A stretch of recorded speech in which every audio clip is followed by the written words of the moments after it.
حدثنا عبد الله بن يوسف قال أخبرنا مالك عن هشام عن فاطمة بنت المنذر عن أسماء بنت أبي بكر أنها قالت: سألت امرأة رسول الله صلى الله عليه وسلم فقالت: يا رسول الله، أرأيت إحدانا إذا أصاب ثوبها الدم من الحيضة كيف تصنع؟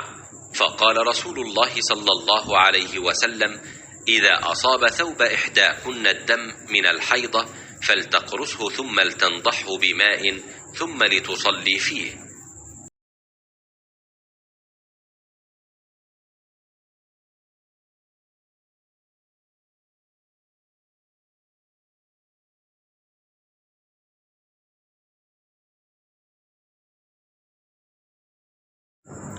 एक औरत ने रसूलुल्लाह सल्लल्लाहु अलैहि वसल्लम से सवाल किया। उसने पूछा कि या रसूलुल्लाह सल्लल्लाहु अलैहि वसल्लम, आप एक ऐसी औरत के मुतल्लिक क्या फ़रमाते हैं जिसके कपड़े पर हैज़ का खून लग गया हो?